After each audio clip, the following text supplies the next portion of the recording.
योग तन को मजबूत बनाता है, मन को मजबूत बनाता है, इंद्रियों को मजबूत बनाता है, लेकिन मजबूत के साथ साथ वो संयत भी बनाता है। इसलिए एक योगी को संयतेंद्रिय कहा जाता है। इन्हें मजबूत बनाने में हम बहुत सारे तरीके इस्तेमाल करते हैं। आसनों का इस्तेमाल करते हैं, मुद्राओं का इस्तेमाल करते हैं, बंध का इस्तेमाल करते हैं, और उनसे भी पहले षटकर्म का अभ्यास करते हैं, प्राणायाम आदि सभी चीज़ों का। और उद्देश्य ये नहीं है कि हम अपनी इंद्रियों को, तन को मजबूत बना करके दुनिया को संताप दें। तो उससे और अधिक संयत करने के लिए हमको यम और नियम का पाठ भी पढ़ा दिया गया, जिससे कि उन सीमाओं में रहते हुए हम अपनी इस शक्ति को आगे बढ़ाएं। घोड़ा बहुत ताकतवर है, लेकिन अगर वो बेलगाम है तो वो नहीं चलेगा। तो जो मन का घोड़ा है, हमारे जीवन का घोड़ा है, उस पर हम लगाम लगाते हैं योग की साधना से। हर क्रिया का अपना महत्व है। इसमें एक चीज़ आती है जिसको हम त्राटक कहते हैं। तो त्राटक को बस ये समझें कि हम बाकी यौगिक क्रियाओं की तरह से जितना करते हैं उतना ही पूरा समझते रहते हैं। त्राटक भी मतलब आँखों के माध्यम से मन की शक्तियों के इस्तेमाल का एक रास्ता है, ध्यान की गहराई तक जाने का रास्ता है। उसमें हम आँखों का प्रयोग करते हैं। उसके प्रभाव, जैसे जीवन योगमय बनाना है, तो भी अगर योगी शरीर बलिष्ठ और आकर्षक होता है तो उसका दुनिया में भी एक महत्व होता है। तो ऐसे ही अगर मानसिक शक्ति हैं हम त्राटक के माध्यम से विकसित करते हैं और आँखों के माध्यम से हम उनके प्रयोग करते हैं, तो वो भी एक साधन है, लेकिन हम वहीं तक अटक करके न रह जाएं। प्राय ये ऐसा ही समझें कि हम लंबे सफ़र पर निकले हैं तो कहें कि रोज़ हम 10 कदम ही चलते हैं और फिर 10 कदम से ही वापस आ जाते हैं, तो वो ये सफ़र तो ना हुआ।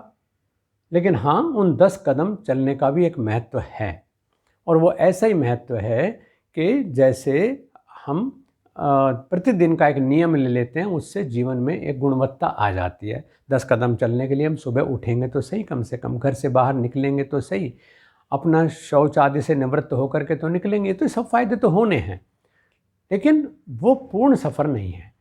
इसी तरह से जैसे अब मैंने त्राटक के बारे में बताया या अन्य षटकर्मों के बारे में बताया कि उनसे हम साधन को ठीक रखें लेकिन आगे बढ़ें। त्राटक में भी जो हम आप क्रियाएं सीखते हैं, प्राय उनको ही हम त्राटक कहने लगते हैं, बल्कि वो नेत्रों के व्यायाम हैं जो त्राटक की साधना के लिए हमें तैयार करते हैं। और उसमें ध्यान है, चाहे वो श्याम बिंदु पर ध्यान है, चाहे वो आकाशीय धारणा के ऊपर ध्यान है, चाहे वो सूर्य के ऊपर ध्यान है, ज्योति के ऊपर, दीपक के ऊपर ध्यान है, तो वो त्राटक के माध्यम से उस यात्रा को हम आगे चलाते हैं। अक्सर इनको भी हम रोज़ नहीं कर पाते और फिर छोड़ देते हैं। हमारी आँखों की देखभाल के लिए छोड़ दीजिए योग की बहुत ऊंची साधना को, नहीं वहाँ तक जाने का लालसा है तो वर्तमान को तो अच्छे से पकड़ें। जब वर्तमान को अच्छे से पकड़ लेंगे तो फिर इसका मतलब काल को अच्छे से पकड़ना सीख लेंगे, जीवन को अच्छे से पकड़ना सीख लेंगे, आगे का रास्ता खुलता चला जाएगा। धैर्य रखें और साधना में निरंतरता रखें। त्राटक में जो क्रियाएं आँखों की बताते हैं, अक्सर हमने वही सीखा कि आँख के सामने पेंसिल ले आओ, उस पर ध्यान दे रखो, अंगूठे के चमकदार नाखून के ऊपर नज़र रखो, इसको देखो, दाएं बाएं चलाओ, आगे पीछे चलाओ, चक्राकार घुमाओ। यानी इनके माध्यम से, साधनों के माध्यम से, चाहे वो अपने हाथ का अंगूठा है और चाहे वो हमारी एक पेंसिल है, कोई भी पॉइंटेड चीज़ जिसमें हम अपने आप को एकाग्र कर सकें, तो करें। लेकिन ऐसा नहीं कि इसके बिना वो नहीं हो सकता। आज जो चीज़ मैं आपको बताने जा रहा हूँ वो ये है कि आप अपने नेत्रों को निर्मल करने के लिए तो कम से कम त्राटक करिए, नेत्रों को निरोग करने के लिए तो त्राटक करिए, तो उतना भी आपको जब उत्साह मिलेगा तो और आगे भी चलेंगे।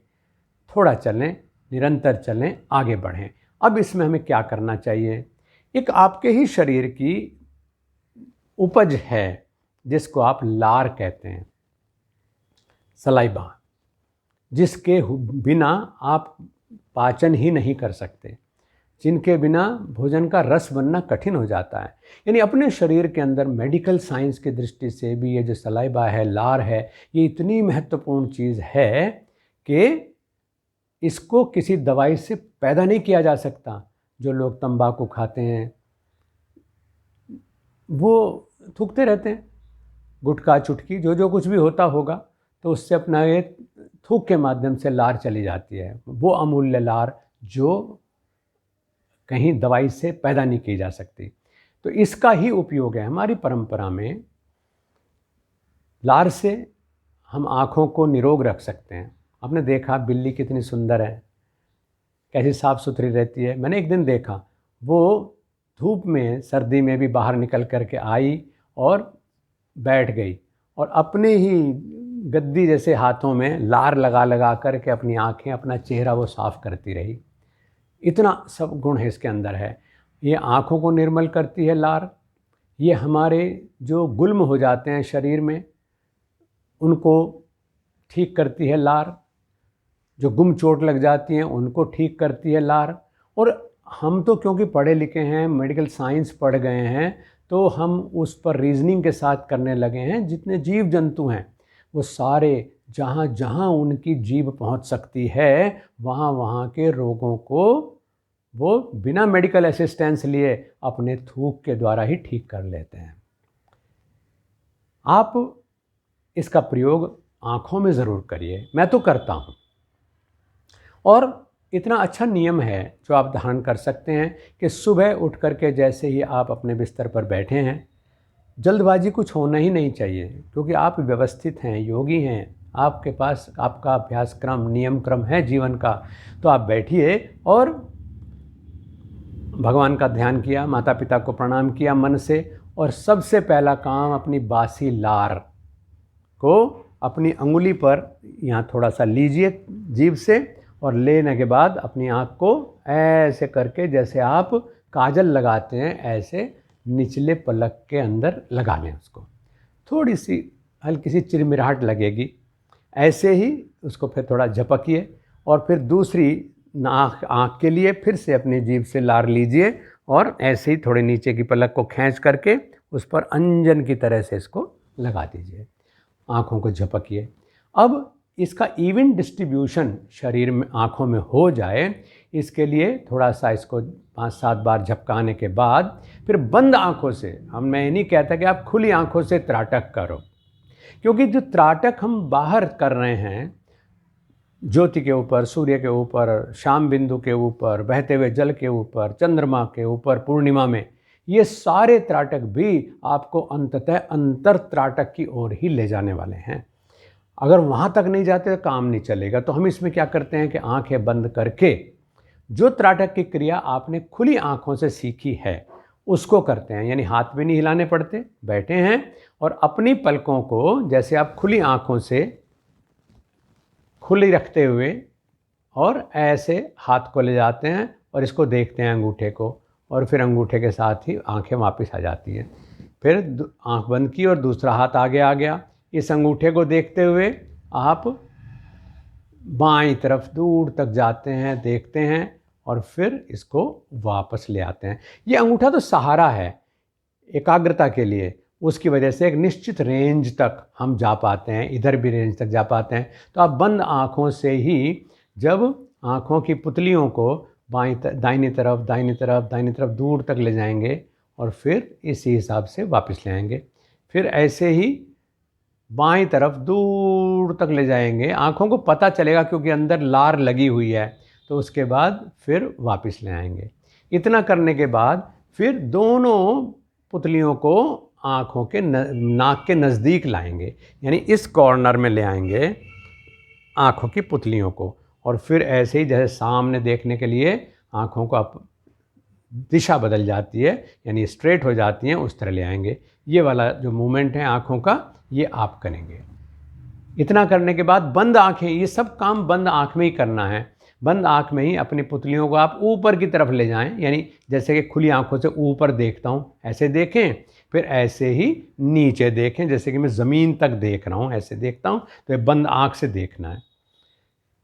और इसके बाद फिर अगली क्रिया में हम अपनी नासाग्र भाग पर अपनी पुतलियों को ले आते हैं, यानी अपनी नज़रें यहाँ नासाग्र भाग पर, जैसे खुली आँखों से हमने टिका रखी हैं, तो ऐसे हम बंद आँख करके टिकाएंगे।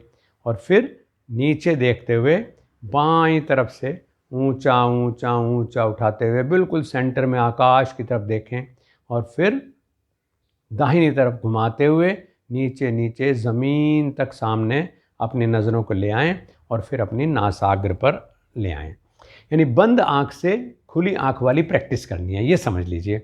और ऐसे ही फिर दाहिनी तरफ से राउंड लें और बाईं तरफ से आएँ। बहुत आसान सी क्रिया, बहुत बहुत लाभ देने वाली क्रिया। आँखों के रोहे हैं वो कट जाते हैं, आँखों में आपको कंजक्टिवाइटिस जैसी बीमारी हो जाती है, आँखें लाल हो जाती हैं, उन तक से आप बच सकते हैं। और फिर इन्फेक्शन तो ख़त्म हो जाते हैं, इसमें कोई संशय नहीं है। आँखें हैं तो जहान है, इसलिए आँखों की प्रॉपर देखभाल करनी चाहिए। और ये सबसे सुलभ, सबसे सस्ती और आपके ही अंदर पैदा हुई दवाई का इस्तेमाल करने का तरीका है। तो लार को आप अच्छे से इस्तेमाल करना सीखें। और यहाँ तक के जो बच्चों के सौंदर्य की समस्या है, चेहरे पर झाई आ जाती हैं, चेहरे पर जो हैं दाद हो जाते हैं, ऐसी ऐसी बीमारियाँ अगर सत्कार सेवित अभ्यास करते हैं तो हम एक्जिमा तक से छुटकारा पा सकते हैं लार के निरंतर प्रयोग से।